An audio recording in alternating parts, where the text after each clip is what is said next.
বিসমিল্লাহির রহমানির রহিম। সুপ্রিয় শিক্ষার্থীরা, আশা করি তোমরা সবাই ভালো আছো, সুস্থ আছো এবং আমরা এখন আমাদের আজকের জাতীয় বিশ্ববিদ্যালয়ের অনলাইন ক্লাসে তোমরা যারা উপস্থিত সবাইকে সুস্বাগতম।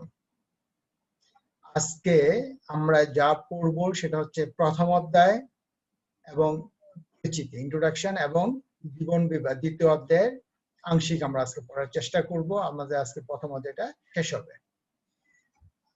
তোমরা এই দেখতে পাচ্ছ একটা ছবিটা একটু নজর রাখো, এটা দিয়ে আমরা বুঝতে পারবো আসলে বীমাটা কি জিনিস। আজকে আমরা যে বিষয়গুলো আলোচনা করব, আমরা গত ক্লাসে যেটা শুরু করছিলাম বীমা চুক্তির উপাদানগুলো, আজকে এটা কনক্লুশন করার চেষ্টা করব। বীমা চুক্তির নীতিমালাগুলো আমরা আজকে আমরা আলোচনা শেষে তোমরা ব্যাখ্যা করতে পারবা। আমরা জীবন বীমা কি তা তোমরা আশা করি আজকের পাঠের শেষে আলোচনা বুঝতে পারবা এবং জীবন বীমার প্রকৃতিটাও তোমরা ব্যাখ্যা করতে পারবে। আমাদের আজকে আমরা পাঠ শুরু করি।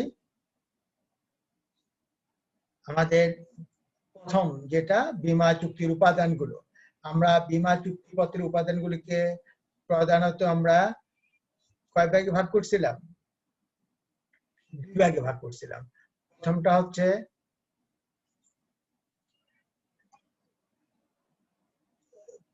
হচ্ছে আমাদের কি সাধারণ উপাদান, আর এটা হচ্ছে আমাদের কি বিশেষ উপাদান বা বীমা ব্যবসা সংক্রান্ত উপাদান। আমরা গত ক্লাসে আমরা সাধারণ বা আইনগত উপাদানগুলো আমরা গত ক্লাসে আলোচনা করেছিলাম। আমরা এই বীমা চুক্তির বিশেষায়িত উপাদানগুলো আমরা আলোচনা গত ক্লাসে শুরু করছিলাম। সেটা হচ্ছে প্রথমটা ছিল লিখিত চুক্তি। বীমা চুক্তিটা আমরা গত ক্লাসে আলোচনা করছি, কিন্তু এই চারটা বীমা চুক্তিটা অবশ্যই লিখিত এবং নির্দিষ্ট পরিমাণ বীমা স্ট্যাম্প সংযুক্ত থাকে।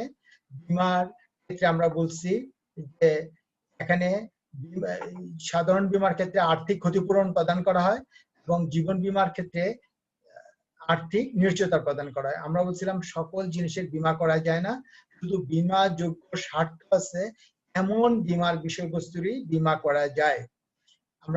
আমরা বলছিলাম সৎ বিশ্বাসের সম্পর্ক, বীমাকারীর সাথে বীমা গ্রহীতার কি ধরনের সম্পর্ক থাকে? সৎ বিশ্বাসের, অর্থাৎ যে তথ্য জানতে চাওয়া হবে সেই তথ্য নির্ভুল এবং সঠিক বলবে, এবং আর যে তথ্য জানতে চাওয়া হয় নাই অথচ বীমা চুক্তির সাথে সম্পর্কিত সেই তথ্যগুলো উপজাত হয়ে জানাবে। এই চারটা আমরা গত ক্লাসে পড়া শুরু করছিলাম। আজকে আমরা পরের অংশ থেকে পড়া শুরু করব। আমরা বলছিলাম প্রিমিয়াম প্রদান। এইটা মনে রাখতে হবে, বীমা প্রতিষ্ঠান নির্দিষ্ট প্রিমিয়ামের বিনিময়ে বীমা গ্রহীতার কি করে ঝুঁকি গ্রহণ করে।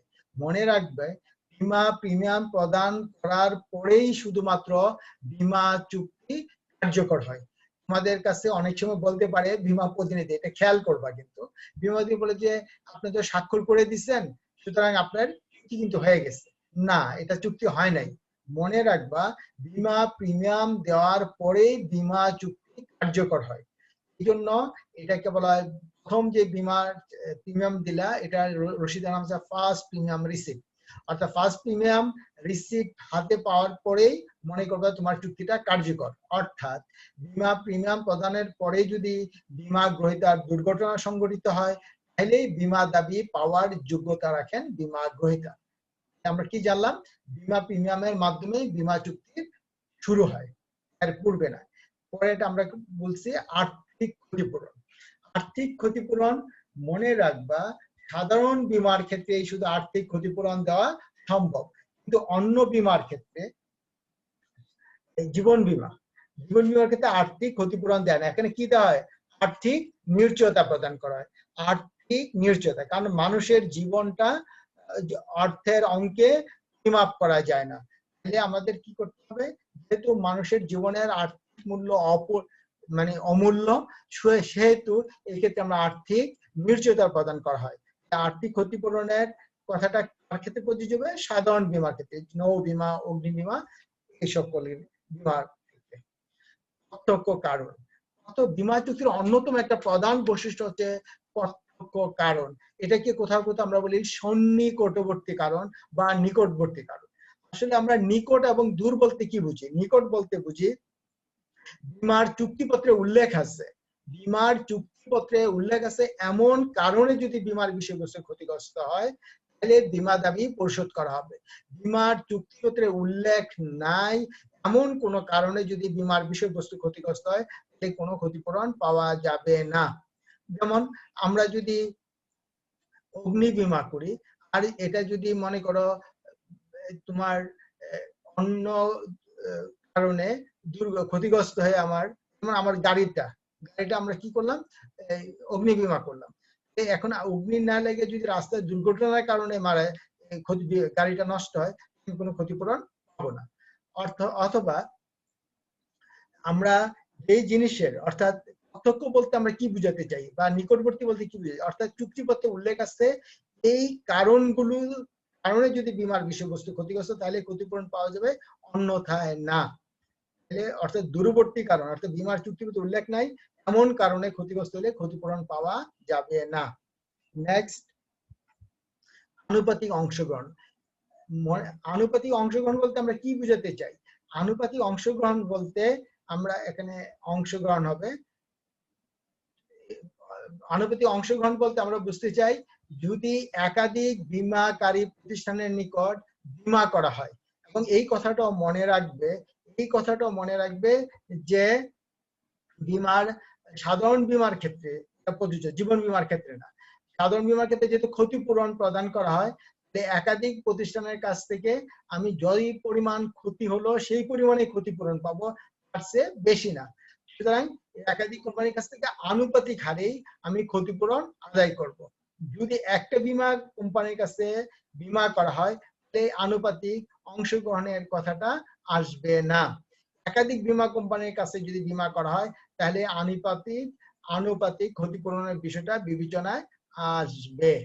আমরা মনে রাখলাম জীবন বীমার ক্ষেত্রে আনুপাতিক অংশগ্রহণের কথাটা প্রযোজ্য না, এখানে একটু ভুল আছে, এটা অংশ হবে, অংশ হয়ে গেছে। নেক্সট, প্রতিস্থাপন। প্রতিস্থাপন মানে কি? একটার স্থলে আরেকটা বলতে কি বুঝাতে চাই? একটার স্থলে আরেকটা বুঝাতে চাই যে বীমার বিষয়বস্তু যদি ক্ষতিগ্রস্ত হয়, ক্ষতিগ্রস্ত বীমার বিষয়বস্তুর মালিকানাটা কে পাবে? বীমাকারী প্রতিষ্ঠান। আর পরিবর্তে বীমা গ্রহীতা কি পাবে? বীমা দাবি। আমরা বলতে চাই বীমা দাবির প্রতিস্থাপিত হয় কি দ্বারা? ক্ষতিগ্রস্ত বীমার বিষয়বস্তু দ্বারা। আমরা মনে রাখতে হবে যখন আমরা সাধারণ বীমা করি, এটা এই বৈশিষ্ট্য সাধারণ বীমার ক্ষেত্রে প্রযোজ্য। অর্থাৎ যদি ক্ষতিগ্রস্ত বীমার বিষয়বস্তু ক্ষতিগ্রস্ত হয় তাহলে আমরা কি করব? বীমা দাবিটা আমরা নিয়ে নিব আর তার পরিবর্তে ক্ষতিগ্রস্ত বীমার বিষয়বস্তুটা বীমাকারী প্রতিষ্ঠানকে দিয়ে দিব। তবে হ্যাঁ, এটা হতে পারে যে ক্ষতিগ্রস্ত জিনিস যদি আমি একটা নির্দিষ্ট দাম নির্ধারণ করে, এটা নিলামকারী দ্বারা হইতে পারে বা কোনো অ্যাসেসমেন্টের মাধ্যমে আমরা অ্যাসেস করে এটা যদি আমি রেখে দেই তাহলে এই পরিমাণ টাকা আমি হয়তোবা বীমা কোম্পানি আমাকে কম দিবে। আমরা এই যে এতক্ষণ যেগুলো পড়লাম সেগুলো হচ্ছে বীমা চুক্তির বৈশিষ্ট্যগুলো, সরি উপাদানগুলো। তাহলে আজকে আমাদের যেটা শেষ করলাম সেটা হচ্ছে বীমা চুক্তির বীমা ব্যবসায়ের বা আইনগত উপাদানগুলো। তাহলে মনে রাখবা বীমা চুক্তির বৈশিষ্ট্য আর উপাদান এক না। আমাদের আজকের পড়াটা প্রথম পার্টটা আমরা শেষ করলাম বীমা চুক্তির উপাদানগুলো। আজকে আমরা মেইনলি আলোচনা করলাম বীমা চুক্তির আইনগত উপাদান বা বীমা ব্যবসায়ের উপাদানগুলো নিয়ে আলোচনা করলাম। নেক্সট আমরা চলে যাই বীমা ব্যবসায়ের মূলনীতি। মূলনীতি বলতে কি বুঝি? নীতি বলতে বুঝি একটা স্থায়ী দিক নির্দেশনা যার মাধ্যমে একটা ব্যবসায়িক কার্যক্রম বা কোনো কার্যক্রম পরিচালিত হয়। অর্থাৎ কোন কার্যক্রম পরিচালনার স্থায়ী দিক নির্দেশনাটাই হচ্ছে মূলনীতি। বীমা ব্যবসা পরিচালিত হয় কতগুলো মূলনীতি দ্বারা। এখানে মূলনীতিগুলো আমরা আজকে আলোচনা করব। তবে একটা জিনিস মনে রাখবো, আমরা কিছুক্ষণ আগে যে বীমা ব্যবসায়ের উপাদানগুলো আলোচনা করেছিলাম ওইগুলোর মধ্যে কিন্তু মূলনীতি কিছু কিছু উপাদান থাকতে পারে। সুতরাং আমরা এই জন্য আলোচনাটা ওইখানে যেটা করছি সেটাকে আমরা যেটা ওভারল্যাপিং হবে, আমরা এই জন্য এখানে একটু কম আলোচনা করব। তবে মনে রাখো এই অংশ থেকে বড় প্রশ্নটা আসতে পারে, পার্ট সি এর অংশটা আসার সম্ভাবনা আছে, পার্ট বি এর প্রশ্ন কিন্তু এখানে আসবেই। এই এখানে মূলনীতিগুলো বিভিন্ন সময় পরীক্ষায় চলে আসে, তোমাদেরকে এই বিষয়ে কিন্তু নজর দেওয়া দরকার। প্রথম, বীমাযোগ্য স্বার্থের নীতি। বীমাযোগ্য স্বার্থটা বলতে আমরা কি বুঝাতে চাই? অর্থাৎ বীমার বিষয়বস্তুর উপর বীমা গ্রহীতার বীমাযোগ্য স্বার্থ থাকতে হবে। স্বার্থ মানে আর্থিক লাভ। অর্থাৎ কোন জিনিসের এই যে বীমা গ্রহীতার বীমার বিষয়বস্তুর উপর বীমাযোগ্য স্বার্থ আছে কি নাই, এটা আমরা কিভাবে জানতে পারবো? এটা জানতে পারবো যে যদি বীমার বিষয়বস্তু ক্ষতিগ্রস্ত হলে বীমা গ্রহীতার ক্ষতিগ্রস্ত হওয়ার সম্ভাবনা থাকে, অথবা বীমার বিষয়বস্তু যদি ক্ষতিগ্রস্ত না হয় বীমা গ্রহীতার যদি লাভ হওয়ার সম্ভাবনা থাকে, তাহলে ধরে নিব যে বীমার বিষয়বস্তুর উপর বীমা গ্রহীতার বীমাযোগ্য স্বার্থ রয়েছে। অর্থাৎ আমরা বীমাযোগ্য, যেমন আমি কি এটা গত ক্লাসে আমরা একটু উদাহরণ দিয়েছিলাম যে আমরা কি সব সময় বীমার, যেমন আমার বাড়িটার বীমা কে করতে পারবে? তুমি আমার বাড়ির বীমা করতে পারবে? না, পারবে না। কেন? আমার বাড়ির মালিক আমি, আমার বাড়ি যেহেতু আমি মালিক, সেহেতু আমার বাড়ির বীমাটা আমিই করতে পারবো। কেন পারবো? যেহেতু এটার মধ্যে বীমাযোগ্য স্বার্থ আছে। এবার কিভাবে স্বার্থ আছে বোঝা গেল? আমার বাড়িটা যদি পুড়ে যায়, মনে করো সাপোজ অগ্নি বীমা করলাম, কার ক্ষতি হবে? আমার ক্ষতি হবে। আর বাড়িটা যদি পুড়ে না যায়, কার লাভ হবে? আমার লাভ হবে। আমরা কি জেনে ফেললাম? যে যেহেতু বীমার বিষয়বস্তু হচ্ছে আমার বাড়িটা যদি ক্ষতিগ্রস্ত হয়, তাহলে আমার, অর্থাৎ আমি বীমাকৃতার ক্ষতিগ্রস্ত হওয়ার সম্ভাবনা থাকলে কি হবে?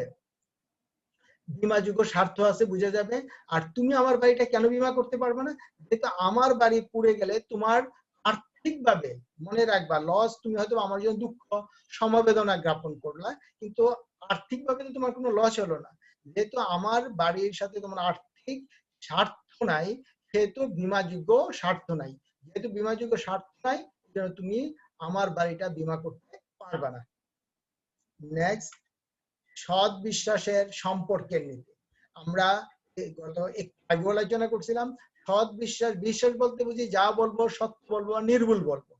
অর্থাৎ কার কাছে বলবো? বীমাকারীর কাছে বলবো। কে বলবে? বীমা গ্রহীতা বলবে। পরের কথা, এটা সৎ বিশ্বাস বা পরম বিশ্বাসের কথা বলছি। এক্ষেত্রে মনে রাখতে হবে, যা জানতে চাওয়া হবে তা তো অবশ্যই সত্য এবং নির্ভুল বলবো। আর যা জানতে চাওয়া হয় নাই অথচ বীমা চুক্তির সাথে সম্পর্কিত, সেই তথ্যগুলো আমরা উপযাচক হয়ে জানাবো। আর মানেটা হচ্ছে, বীমা ক্ষেত্রে কোনো তথ্য গোপন করা যাবে না, ভুল তথ্য দেওয়া যাবে না। যদি কোনো বীমা গ্রহীতা বা বীমাকারী ভুল তথ্য উপস্থাপন করে, তাহলে বীমা চুক্তিটা শুরু থেকেই বাতিল বলে গণ্য হবে। মনে রাখবা, বীমা গ্রহীতাই সাধারণত তথ্য প্রদান করে থাকে। আর যদি তাহলে বীমা চুক্তিটা কখন বাতিল হবে? শুরু থেকে বাতিল হবে। শুরু থেকে বাতিল হওয়ার আরেকটা কথা মনে রাখা দরকার, যে বীমা চালু থাকার 2 বছরের মধ্যে যদি এটা ধরা না পড়ে, ভুল তথ্য প্রমাণিত না হয়, তাহলে বা ধরা না পড়ে, তাহলে বীমা চুক্তিটা পরবর্তীকালে আর বাতিল করা যাবে না।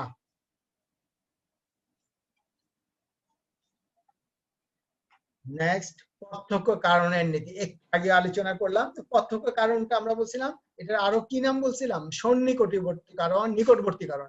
অর্থাৎ বীমা চুক্তির যেই কারণে বীমার বিষয়বস্তু ক্ষতিগ্রস্ত হলে ক্ষতিপূরণ পাওয়া যাবে, তা বীমা চুক্তিপত্রে উল্লেখ থাকে। অর্থাৎ বীমার চুক্তিপত্রে উল্লেখিত কারণে যদি বীমার বিষয়বস্তু ক্ষতিগ্রস্ত হয়, তাহলে ক্ষতিপূরণ পাওয়া যাবে।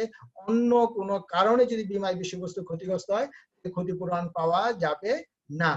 আমরা মনে রাখতে হবে, বীমা চুক্তিতে যে কারণ আছে, ওই কারণেই যদি বীমার বিষয়বস্তু ক্ষতিগ্রস্ত হয়, তাহলে ক্ষতিপূরণ পাওয়া যাবে। যেমন আমরা মনে করলাম আমরা একটা নৌপথে পণ্য পরিবহন করলাম, এখানে একটা বীমা করলাম, অগ্নি বীমাটা করি নাই। যদি নৌপথে পানির মধ্যে ডুবে যায়, তাহলে আমি ক্ষতিপূরণ পাবো। যদি আগুনে পুড়ে পণ্য নষ্ট হয়, বিনষ্ট হয় নৌপথে, তাহলে আমরা ক্ষতিপূরণ দাবি করবো না। এই যেহেতু বলা আছে শুধুমাত্র নৌযান ডুবির কারণে যদি ক্ষতিপূরণ পাবো, আর যদি ক্ষতিপূরণ যদি এই অন্য কোনো কারণে আগুন লাগলো, মনে করো নৌযানের মধ্যে আগুন লেগে আমার কোনো বিনষ্ট হলো, আমি ক্ষতিপূরণ পাবো না, যেহেতু চুক্তিপত্রে ওই কারণটা উল্লেখ নাই, এই কারণে আমি ক্ষতিপূরণ পাবো না। মনে রাখবা, প্রত্যক্ষ কারণে নিতে হচ্ছে বীমার চুক্তিপত্রে উল্লেখিত কারণে ক্ষতিগ্রস্ত হলে ক্ষতিপূরণ পাওয়া যাবে, অন্যথায় পাওয়া যাবে না। নেক্সট,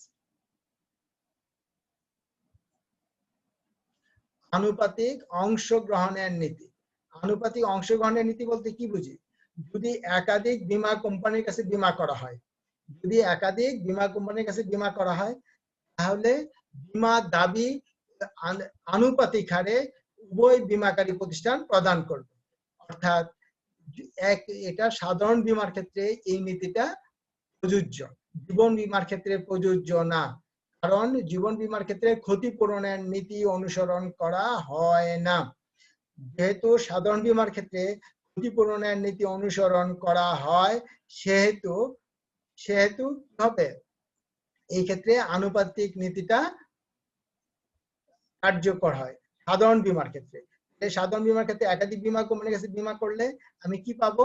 যার কাছে যেই পরিমাণ, যদি দুইটা কোম্পানির কাছে বীমা করলাম মনে করো, তাহলে আমি যার কাছে যেই পরিমাণ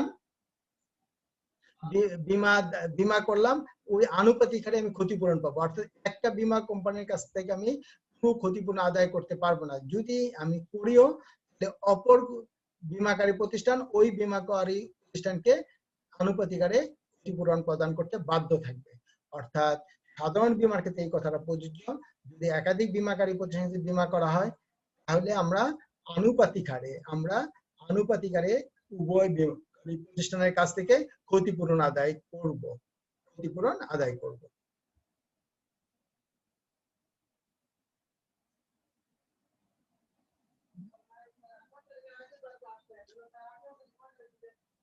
প্রতিস্থাপনের নীতিটা কি? প্রতিস্থাপনের নীতিটা হচ্ছে একটা স্থলে আরেকটা, একটু আগে আমরা বলছিলাম, তাহলে কোনটার স্থলে কোনটা? বীমা দাবির স্থলে আমরা কি পাবো? বীমা প্রিমিয়াম। অর্থাৎ বীমা গ্রহীতা নির্দিষ্ট প্রিমিয়াম দেয়, এই প্রিমিয়ামের বিপরীতে সে কি পাবে? বীমা দাবি পাবে। আর এই বীমা দাবির দ্বারা প্রতিস্থাপিত হবে, মনে রাখো আবারও বলি, বীমা দাবির প্রতিস্থাপিত হবে বীমা ক্ষতিগ্রস্ত বীমার বিষয়বস্তু। আমরা আবারও বলি, প্রতিস্থাপনের নীতিটা হচ্ছে ক্ষতিগ্রস্ত বীমার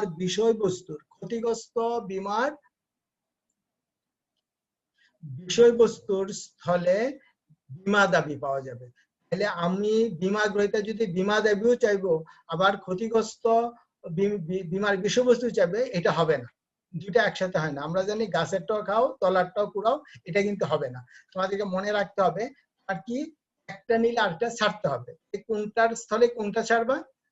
তুমি বীমা দাবিটা নিবা, আর বিপরীতে বীমাকারীকে কি দিয়ে দিবা? ক্ষতিগ্রস্ত বীমার বিষয়বস্তুটা দিয়ে দিবা। অধিক সংখ্যক পলিসি সংগ্রহের নীতি। অধিক সংখ্যক পলিসি সংগ্রহের নীতিটা মানে কি? যদি বীমা দাবিটা, আমরা প্রথমে একটা চিত্র তোমরা দেখছিলা, খেয়াল আছে এটা? এই চিত্রের মধ্যে আমরা কিন্তু বলে ফেলছি যে এখানে আমরা বলছি কি, যে যদি এটা সমবায় ব্যবস্থা, একাধিক লোক একত্রে তাদের টাকা জমা রাখে, একজন যদি ক্ষতিগ্রস্ত হয় তাহলে অপরাপর ব্যক্তিদেরকে ক্ষতিপূরণ প্রদান করা হয়। তাহলে অধিক সংখ্যক যদি বীমা গ্রহীতা থাকে, তাহলে কি ঘটবে? তাহলে তাদের মধ্যে ঝুঁকির পরিমাণটা কমে যাবে। মনে করো 100 জনের মধ্যে একজন মারা যাওয়ার সম্ভাবনা, আর একজন ক্ষতিগ্রস্ত হতে পারে। 1000 জন হয়, তাহলে ঝুঁকিটা কমে গেল, 999 জনের মধ্যে ভাগ হবে। আর যদি 100 জনের মধ্যে হয় শুধু 99, তাহলে বুঝতে হবে বীমা পলিসির অন্যতম হচ্ছে একটা সংখ্যাধিক্যের নীতি। অর্থাৎ যত বেশি বীমা গ্রাহকের সংখ্যা যত বাড়বে, তাহলে বীমার কি হবে? প্রিমিয়ামের পরিমাণ কমে আসবে। কারণটা কি? ঝুঁকির পরিমাণটা হ্রাস পায়। সুতরাং বীমাকারী প্রতিষ্ঠানের অন্যতম একটা প্রধান বৈশিষ্ট্য হচ্ছে বীমা গ্রাহকের সংখ্যা বৃদ্ধি করা। সাধারণ বীমার ক্ষেত্রে প্রযোজ্য, জীবন বীমার ক্ষেত্রে প্রযোজ্য। সম্ভাব্যতার নীতি, আমরা জানি অনিশ্চিত বা নিশ্চিত ঘটনার কেউ কি বীমা করবে? এটা কিছুই, কোনো দুর্ঘটনাই ঘটবে না, সুনিশ্চিত যদি হয় বীমা করার প্রয়োজন আছে না, বীমা করবে না। আর এটা যদি আগে থেকে আমরা কোনো ফোরকাস্ট না করতে পারি, কোনো পূর্বানুমান করা না যায়, তাহলে এটারও বীমা করা হবে না। মানুষ অনিশ্চয়তার মধ্যে থাকে না, অর্থাৎ যেটা ক্যালকুলেটিভ সেটাই বীমাযোগ্য। তোমরা মনে রাখবা, যেটা ক্যালকুলেটিভ, যেটা ক্যালকুলেশনই করা যায় না, সেটা কিন্তু বীমার মধ্যে পড়বে না। সম্ভাব্যতার নীতি কিন্তু বীমা ক্ষেত্রে অনুসরণ করা হয়। অর্থাৎ এখানে এমন কিছু বলা হয় না, এমন কিছু বলা হয় না যেটার দ্বারা কি হয়, যেটা ঘটবেই না অথবা ঘটবেই, এই ধরনের কথা না। এই ক্ষেত্রে গুরুত্বপূর্ণ একটা নীতি হচ্ছে, যদি ঝুঁকি বা ক্ষতির সৃষ্টি হয় তাহলে কি হবে, সম্ভাবনার কারণ বীমা গ্রহীতা নিজের অভিজ্ঞতা এবং দ্বারাই এটা নির্ণয় করবে। আবারও বলি, তাদের সম্ভাবনা হচ্ছে যদি সুনিশ্চিত হয় তাহলে বীমা করা হবে না, যদি অনিশ্চিত, একবারে এটা আন্দাজেই করা যায় না, পূর্বানুমানেই করা যায় না, কখনো বীমা করা যায় না, তাহলে সম্ভাব্য না, এটা ঘটতেও পারে নাও ঘটতে পারে, তখনই সম্ভাবনার কথা থাকে। আর এই ক্ষেত্রে কি হবে, বীমাটা করাবে। বীমার কেন, বীমার ক্ষেত্রে এখানে কিভাবে সম্ভাবনা, যে ঝুঁকির পরিমাণ কেমন হবে, দুর্ঘটনা ঘটার সম্ভাবনা কেমন, এগুলো বীমাকারী প্রতিষ্ঠান, এটাকে আমরা বলি আন্ডার রাইটার, আমাদের দায় গ্রাহক, তা আগে অ্যাসেস করে যে এখানে ঝুঁকির পরিমাণ কেমন, এবং তার ভিত্তিতে বীমা প্রিমিয়ামের পরিমাণ নির্ণীত হয়। এবং মনে রাখবা, এটা বীমাকারী প্রতিষ্ঠানের একটা অন্যতম গুরুত্বপূর্ণ বিষয়। নেক্সট, সামর্থ্য অনুযায়ী ঝুঁকি গ্রহণের নীতি। আর আমরা আমাদের এই বাংলাদেশে একটা প্রবাদ আছে, যে আম তুমি কিনতে পারবা না এই আমটা ধরো না, বাচ্চাদেরকে বলা হয়। অর্থাৎ এই ঝুঁকির ক্ষেত্রে সেম কথা, যে সামর্থ্য নাই এর চেয়ে অধিক ঝুঁকি তুমি নিতে যাও না, সামর্থ্য নাই এর অধিক। যেমন কিছুদিন আগে আমাদের একটা বিমান, বেসরকারি ইউএস বাংলার একটা বিমান কোথায় বিধ্বস্ত হয়েছিল মনে আছে? নেপালের ত্রিভুবন বিমানবন্দরে। মনে করো, এটা যদি বাংলাদেশের কোনো বীমাকারী, জীবন বীমাকারী প্রতিষ্ঠানে বীমা করা থাকে, আর প্রতিটা প্যাসেঞ্জারকে যেই পরিমাণ ক্ষতিপূরণ দেওয়ার কথা, যদি এই ক্ষতিপূরণ দিতে হয় তাহলে ওই বীমা কোম্পানি দেউলিয়া হয়ে যাবে, নিজেও মরবো এবং বীমা গ্রাহকদেরকেও মারবে। তাহলে কি হয়, এত বেশি যদি বীমা গ্রাহক হয়, সরি ঝুঁকি যদি বেশি হয়ে যায়, তাহলে কি হবে, পুনর্বীমা আরেক বীমার কাছে বীমা করে তার ঝুঁকিটা কিছু লাঘব করতে পারে। অর্থাৎ ওই পরিমাণে ঝুঁকি গ্রহণ করা উচিত যেই পরিমাণ ঝুঁকি, অর্থাৎ বীমা দাবি পরিশোধ করার ক্ষমতা বীমাকারী আছে। বীমাকারীর যদি এই ধরনের ক্ষমতা না থাকে, তাহলে তার কি করা উচিত, পুনর্বীমার ব্যবস্থার মাধ্যমে ঝুঁকিটাকে হ্রাস করতে পারে, বা মানে একটু অংশীদার তার জন্য শেয়ার করতে পারে। অর্থাৎ সামর্থ্য নাই এই ধরনের বীমার ঝুঁকির নেওয়া উচিত না। অর্থাৎ বীমার বিষয়বস্তু তাকে ক্যালকুলেট করে দেখতে হবে এই ঝুঁকিটা সে বহন করতে পারবে কিনা, যদি পারে তাহলে বীমা করবে, অর্থাৎ তার সাধ্যের মধ্যে থেকে বীমা করবে, অন্যথায় না। দ্রুত সারাদানের নীতি। দ্রুত সারাদান নীতিটা মানেটা কি, অর্থাৎ বীমার বিষয়বস্তু ক্ষতিগ্রস্ত হলে, অথবা জীবন বীমার ক্ষেত্রে ক্ষতিগ্রস্ত বা যদি মেয়াদ উত্তীর্ণ হওয়ার সাথে সাথে কিন্তু বীমা দাবি পরিশোধ করতে হবে। অর্থাৎ বীমা, যে আমাদের আঞ্চলিক কথা আছে, মরছে আগুনে কান্ত হয়েছে ফাগুনে, অর্থাৎ আমরা যখনের কাজ তখনই করতে হবে। আমাদের দ্রুত সারাদানের নীতির কথাটা হচ্ছে, যখনই বীমার দুর্ঘটনা সংঘটিত হবে তাৎক্ষণিকভাবেই বীমা দাবি পরিশোধের ব্যবস্থা করতে হবে। এই কাজটা কার করা উচিত, বীমাকারী প্রতিষ্ঠানের করা উচিত। মনে রাখা উচিত, আমরা এতক্ষণ যে কথাগুলো বললাম এই কথাগুলোতে কি বুঝলাম, এই কথাগুলো বীমা নীতি, কিন্তু নীতিগুলো পরীক্ষায় কিন্তু বীমা নীতিমালা একটা আসতে পারে পার্ট সি এর অংশে, অথবা পার্ট বি এর কিন্তু এক একটা নীতি আসতে পারে, যেমন প্রতিস্থাপনের নীতি আসতে পারে, বা বীমাযোগ্য স্বার্থের নীতি, যে কোনো একটা নীতি আসবে বা ক্ষতিপূরণের নীতি। ক্ষতিপূরণের নীতিটা আমরা একটু বলে রাখি। ক্ষতিপূরণের নীতিটা কি? ক্ষতিপূরণের নীতি হচ্ছে ক্ষতির সমপরিমাণ সর্বোচ্চ বীমাকৃত অঙ্ক। ক্ষতির সমপরিমাণ সর্বোচ্চ বীমাকৃত অঙ্ক। অর্থাৎ মনে করো আমি একটা পাখা ৫,০০০ টাকা দামের একটা পাখা, যদি পাখাটা আমি বীমা করলাম ৫,০০০ টাকার, যদি পাখার একটা ডানা, একটা ব্লেড আর কি, একটা ডানা যদি নষ্ট হয়ে যায়, এটা মনে করো, তাহলে আমি একটা ডানার দাম হচ্ছে ১,০০০ টাকা। যদি একটা ডানা নষ্ট হয়ে যায়, আমি কত ক্ষতিপূরণ কত পাবো? ১,০০০ টাকা। ৫,০০০ টাকা পাবো না। আর পুরো পাখাটাই যদি নষ্ট হয়ে যায়, তাহলে আমি ক্ষতিপূরণ কত পাবো? ৫,০০০ টাকা। অর্থাৎ ক্ষতির সমপরিমাণ, আমার প্রথমবার ক্ষতি হচ্ছে কি? পাখার ডানাটা। ক্ষতির সমপরিমাণ পেলাম ১,০০০ টাকা। আর যদি সর্বোচ্চ আমি ক্ষতিপূরণ কত পাবো? বীমাকৃত অঙ্ক পর্যন্ত। অর্থাৎ বীমার ক্ষতিপূরণের নীতি হচ্ছে বীমা ক্ষতির সমপরিমাণ সর্বোচ্চ বীমার অঙ্ক পর্যন্ত ক্ষতিপূরণ পাওয়া যায়। অর্থাৎ এই প্রশ্নগুলো তোমরা একটু ভালোভাবে পড়বা, পয়েন্টগুলোর ব্যাখ্যা সহ পড়বা, কারণ তোমার পার্ট বিতে কত নম্বরের নাম্বার থাকে? 4 করে থাকে। সুতরাং এখানে একটু বর্ণনা টাইপ থাকতে হবে। সুতরাং ব্যাখ্যাটা সুন্দরভাবে পড়বা, তাহলে তোমাদের জন্য সুবিধা হবে।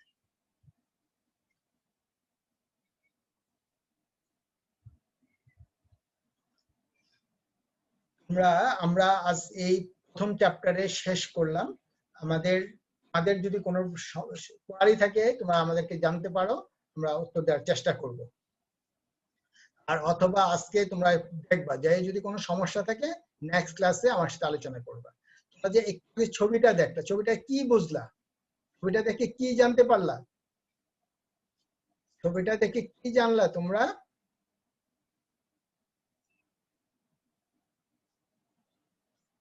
ছবিটা দেখে কি জানলা তোমরা?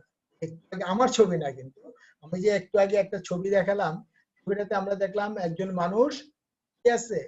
পড়ে আছে, রাস্তায় পড়েছে, অ্যাক্সিডেন্ট, মারা গেছে, অর্থাৎ জীবনের হানি ঘটছে। অর্থাৎ এই যে চিত্রটা দেখে বুঝতে পারলাম আমাদের কোন চ্যাপ্টার পড়বো? দ্বিতীয় চ্যাপ্টার। দ্বিতীয় চ্যাপ্টার কোন বিষয়টা? জীবন বীমা সম্পর্কিত বিষয়গুলো আমরা আলোচনায় নিয়ে আসব। জীবন বীমা কাকে বলে? মানুষের জীবন, মনে রাখবা, জীবন এবং জীবিকার সম্পর্কে, যে কোনো জীবন না, যেমন আমরা যদি গরুর জীবনের কথা বলি, গরুরও জীবন আছে, প্রাণ আছে, যেহেতু গরুর জীবনের বীমাটা কিন্তু জীবন বীমার মধ্যে নেই, এটা গবাদি পশু বীমা। মানুষের জীবন, মানুষের জীবনের সাথে সম্পর্কিত যে বীমা, সেটা নাম হচ্ছে জীবন বীমা। আমরা যদি সোজা সাপটা বলি, মানুষের জীবনের সাথে সম্পর্কিত বীমা কি বলা হয়? জীবন বীমা। আমরা এই ক্ষেত্রে একটু বলি, মানুষের জীবন যদি জীবন আছে মানে বেঁচে আছে, জীবন নাই মানে মারা গেছে। শুধু বাঁচা মরার কথাই না, এছাড়া জীবিকার, যেমন একটা অ্যাক্সিডেন্টে হঠাৎ মনে করো আমার পাটা পঙ্গু হয়ে গেল, তাহলে কি হলো? আমার জীবিকা নির্বাহ করা কষ্ট হয়ে যাবে। এই ক্ষেত্রে আমরা কি করি? এই ক্ষেত্রে আমরা বীমা করলে একটা ক্ষতিপূরণ, আর্থিক নিশ্চয়তা পেয়ে থাকি। সুতরাং এইটাও জীবিকার সাথে সম্পর্কিত। জীবন বীমা কাকে বলে? মানুষের জীবন এবং জীবিকার সাথে সম্পর্কিত ঝুঁকির বিপক্ষে যে আর্থিক প্রতিরক্ষামূলক ব্যবস্থা গ্রহণ করা হয় তাকে বলা হয় জীবন বীমা। জীবন বীমার কথাটা আমরা কি বললাম? মানুষের জীবন এবং জীবিকার সাথে সম্পর্কিত। মনে রাখবা, জীবন মানে মরা, বাঁচা মরা। জীবিকা মানে যেই কারণে আমার অঙ্গহানি হতে পারে, কিন্তু এর কারণে আমার জীবিকা নির্বাহ করা কষ্ট হবে, এই ধরনের ঘটনার ক্ষেত্রেই যে বীমা করা হয় সেটার নাম হচ্ছে জীবন বীমা। জীবন বীমার ক্ষেত্রে আমরা ক্ষতিপূরণ বলি না, আর্থিক প্রতিরক্ষামূলক ব্যবস্থার কথা বলছি। সুতরাং জীবন বীমা হচ্ছে মানুষের জীবনের সাথে সম্পর্কিত ঝুঁকির বিপক্ষে যে আর্থিক প্রতিরক্ষামূলক ব্যবস্থা গ্রহণ করা হয় তাকে বলা হয় জীবন বীমা। নেক্সট আমরা একজন, যার আসলে বই জুড়েই যার কথাটা আমরা বেশি পড়ি, আমাদের বাংলাদেশে যতগুলো বই আছে, এম.এন. মিশ্রের কথাটাই আমরা সবচেয়ে বেশি পড়ি। উনি কি বলছেন দেখো, জীবন বীমা হলো এক ধরনের চুক্তি যেখানে প্রিমিয়াম প্রদানের প্রতিদান হিসাবে বীমাকারী বীমা গ্রহীতার মৃত্যুতে অথবা মেয়াদান্তে নির্দিষ্ট পরিমাণ অর্থ পরিশোধের দায়িত্ব গ্রহণ করে। এই জীবন বীমাটা কি হচ্ছে? এক ধরনের চুক্তি, যে চুক্তিতে কি করা হয়? বীমা গ্রহীতাকে বিমাকারী বিমা আর দাবি পরিশোধ করে। দাবিটা কি? আর্থিক নিশ্চয়তা প্রদানের ব্যবস্থা করে থাকেন। আমাদের একটু মনে রাখা দরকার, জীবন বীমার আমরা বৈশিষ্ট্যগুলো একটু জানার চেষ্টা করি, তাহলে আমাদের জন্য একটু সুবিধা হবে। আমি যে এতক্ষণ যে কথাগুলো বললাম সেগুলো তুমি একটু পেয়ে যাবা। জীবন বীমার প্রথম বৈশিষ্ট্যটা চলে আসছে, দেখো আমরা জীবন বীমার বৈশিষ্ট্য অর্থাৎ সংজ্ঞাটাকে যদি বিশ্লেষণ করি, আমরা যেই বৈশিষ্ট্যগুলো দেখতে পাই সেগুলো আমরা একটু আলোচনা করব। প্রথমটা হচ্ছে আনুষ্ঠানিক চুক্তি। জীবন বীমা কার সাথে কার চুক্তিটা হয়? বীমাকারীর সাথে বীমা গ্রহীতার একটা চুক্তি হয়, আনুষ্ঠানিক। এখানে পত্রেই লিখিত আকারে থাকে। এখানে বীমা দাবির পরিমাণ, বীমার মেয়াদকাল, এই বিষয়গুলো সুস্পষ্টভাবে উল্লেখ থাকে। নিশ্চয়তার নীতি, এই যে নিশ্চয়তার চুক্তি, কেন নিশ্চয়তা বললাম? বীমা চুক্তির ক্ষেত্রে আর্থিক নিশ্চয়তা প্রদান করা হয়, এখানে কোনো ক্ষতিপূরণ প্রদান করা হয় না। এই বিষয়টা কিন্তু তোমার মাথায় রাখতে হবে। এখানে আর্থিক নিশ্চয়তা প্রদান, অর্থাৎ যদি বীমা গ্রহীতা যদি ক্ষতিগ্রস্ত হয়, ক্ষতিগ্রস্ত মানে দুর্ঘটনায় কবলিত হয়, তাহলে তার নমিনিকে আর্থিক, অর্থাৎ সে যদি মারা যায়, বীমাগ্রহীতা যদি মারা যায়, তার উত্তরে দেখে কি ক্ষতিপূরণ প্রদান করা হবে। আর যদি সে বেঁচে থাকে তাকেই ক্ষতিপূরণ না, আর্থিক নির্দিষ্ট পরিমাণ অর্থ প্রদান করবে। আর যদি সে বেঁচে থাকে তাহলে দুর্ঘটনা কবলিত হলে তাকেই, অর্থাৎ বীমা গ্রহীতাকে নির্দিষ্ট পরিমাণ বীমা দাবি পরিশোধ করা হবে। অর্থাৎ এটা নিশ্চয়তা, আর্থিক নিশ্চয়তা প্রদান করা হয়, এখানে কোনো ক্ষতিপূরণ প্রদান করা হয় না। শর্ত সাপেক্ষে চুক্তি, এখানে কিছু শর্ত সাপেক্ষে, এখানে শর্তগুলো থাকতে পারে লিখিত অথবা ব্যক্ত, উভয় হতে পারে, লিখিত থাকতে পারে অথবা অব্যক্ত কিছু শর্ত থাকতে পারে। একতরফা চুক্তি, একতরফা মানে কি? যেমন আমি এখন শুধু আমি বলে যাচ্ছি, তোমরা কিছুই বলতেছো না, একতরফা আমি হচ্ছি, সুতরাং এটা পার্টিসিপেটেড হচ্ছে না। এটা কিন্তু খুব খারাপ কথা। তোমাদের এই ক্লাসগুলো সম্পর্কে তোমাদের কোনো মতামত থাকলে আমাদেরকে জানাবা, তাহলে আমরা চেষ্টা করব তোমাদের সমস্যাগুলো সমাধান করার। যে একতরফা বলতে কি? অর্থাৎ বীমাকারী বীমা দাবি পরিশোধ করে, কখন করে? যখন বীমা প্রিমিয়াম দেওয়া বন্ধ হয়ে যায়। অর্থাৎ বীমা গ্রহীতা প্রথম বীমা প্রিমিয়াম দেয়, শুধু সেই দিতে থাকে। বীমা প্রিমিয়ামটা কে দেয়? বীমা গ্রহীতাই দিতে থাকে একতরফা ভাবে। যখন বীমা দুর্ঘটনা হয় বা মেয়াদ শেষ হলে বীমা গ্রহীতা শুধু দিতে থাকে, অর্থাৎ বীমা দাবি পরিশোধ করে। এই জন্য এটাকে আমরা বলি একতরফা চুক্তি। অর্থাৎ বীমা প্রিমিয়ামও দিলাম, বীমা দাবিও পাবো, এমনটা ঘটে না। বীমার বিষয়বস্তু, জীবন বীমার ক্ষেত্রে বীমার বিষয়বস্তু কি কি? বীমা গ্রহীতার জীবন, অর্থাৎ আমরা জীবন বীমার ক্ষেত্রে কে কার জন্য বীমা করতে পারি এটা তো জানো, আমরা বলছি, প্রথম দিকে বলছি প্রত্যেকে তার নিজের জন্য, স্বামী স্ত্রী, স্ত্রী স্বামীর জন্য, সন্তানের জন্য তার পিতামাতা, পিতামাতার জন্য সন্তান, পাওনাদার দেনাদারের জন্য, জামিনদারের জন্য, অংশীদারগণ অন্যান্য অংশীদারের জন্য বীমা করতে পারে, নিয়োগকারী কর্তৃপক্ষ তার অধস্তন কর্মচারীদের জন্য বীমা করতে পারে। এই যে বিষয়গুলো, অর্থাৎ এখন মানুষের জীবন এবং জীবিকার, মানুষের জীবন অথবা জীবিকার বীমা করা হয়। মনে রাখবে, জীবিকা বলতে অঙ্গহানি হলো, দুর্ঘটনা হলো, এই জন্য বীমা করা হয়। শুধু মারা গেল না, অর্থাৎ অঙ্গহানি হলো, দুর্ঘটনার মাধ্যমে কোনো ক্ষতিগ্রস্ত হলো ক্ষতিপূরণ পাওয়া, অথবা চিকিৎসা বীমার মাধ্যমে আমরা কি করতে পারি? অসুস্থ হলে চিকিৎসা ব্যয় নির্বাহের জন্য বীমা করা হয়।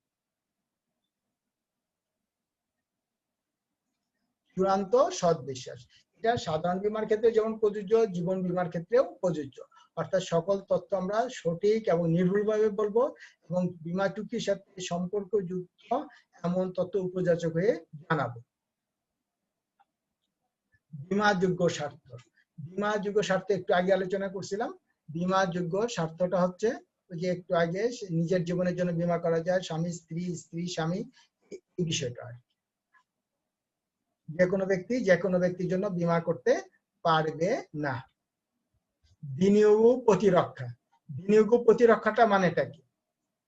এটা কিন্তু তোমাদের আমরা বেশি করে আলোচনা করবো, এই জন্য যে পরীক্ষা অনেক সময় এটা আলাদা একটা প্রশ্ন হিসাবে আসে, পার্ট বি তে আসে বিনিয়োগ ও প্রতিরক্ষা। বিনিয়োগ হচ্ছে কি, যা দিলাম তার বৃদ্ধিপ্রাপ্ত হয়ে যদি ফেরত আসে সেটাকে আমরা বিনিয়োগ করি।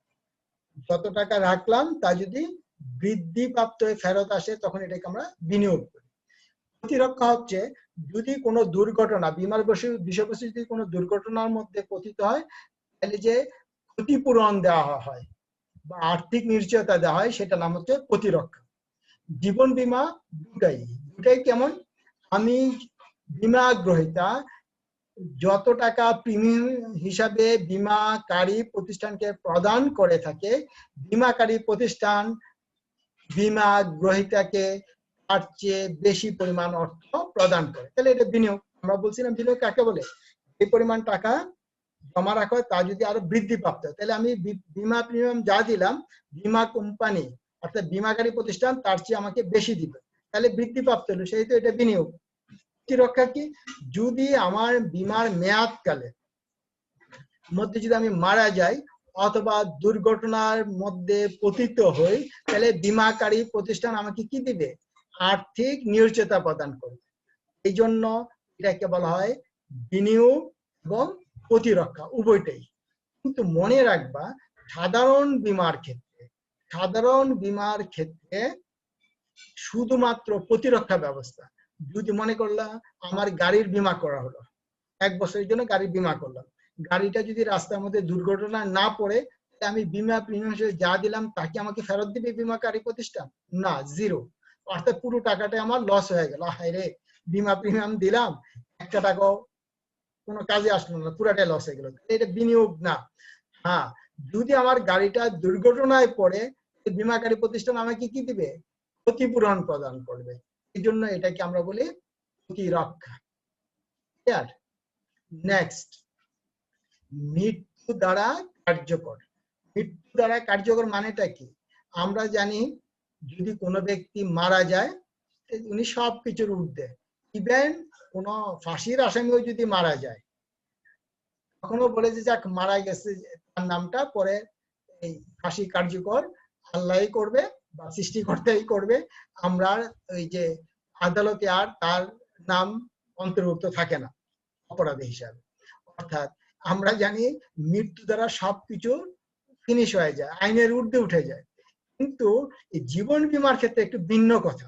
এই ভিন্ন কথাটা কি, ভিন্ন কথাটা হচ্ছে বীমাটা কার্যকরেই মারা গেলে, যদি বীমা গ্রহীতা মারা যায় তাহলে বীমা কার্যকর, অর্থাৎ বীমার দাবি তার নমিনি পেয়ে যাবে। এই জন্য বলা হয় মৃত্যু দ্বারাই জীবন বীমা চুক্তি কার্যকর হয়। অর্থাৎ মৃত্যু না হলেও মেয়াদ শেষে যদি সে জীবিত থাকে তাহলেও কার্যকর, মারা গেলেও কার্যকর। কিন্তু অন্যান্য চুক্তির ক্ষেত্রে কিন্তু মারা গেলে শেষ। নমিনি আমরা উত্তরে দেখে আমরা নমিনি বলতে বুঝাতে চাচ্ছি জীবন বীমা ছাড়া অন্য ক্ষেত্রে নমিনির বিষয়টা এতটা গুরুত্বপূর্ণ না। জীবন বীমার ক্ষেত্রে এই জন্য দরকার, আমরা একটু আগে যে বললাম মৃত্যু দ্বারাই কার্যকর, মৃত্যু যদি বীমা গ্রহীতা মারা যায় তাহলে বীমা দাবিটা কে পাবেন, বীমা দাবিটা কে পাবেন, এই জন্য তাকে আগে থেকেই ঠিক করে রাখতে হয় যে বীমা দাবিটা কে পাবেন। আর নতুবা এটা আবার একটু ঝামেলা হয়। এই জন্য বীমা চুক্তির শুরুতেই আমরা আমার অবর্তমানে অর্থাৎ বীমা গ্রহীতা অবর্তমানে কে টাকা পাবেন তা কিন্তু উল্লেখ থাকে। চুক্তি বাতিল। চুক্তি বাতিল থেকে আমরা জানি এটা বীমা চুক্তি বাতিলটা কি, এই যে মিথ্যা বর্ণনা আমরা যেটা বলছিলাম পুরাণ এই প্রথমটা এই 6 নাম্বার দেখো, চূড়ান্ত সৎ বিশ্বাসের চুক্তি। চূড়ান্ত অর্থাৎ যদি আমি তথ্য গোপন করি, মিথ্যা বর্ণনা দেই, তাহলে আমার চুক্তিটা বাতিল হতে পারে। কত দিনের মধ্যে বাতিল হতে পারে,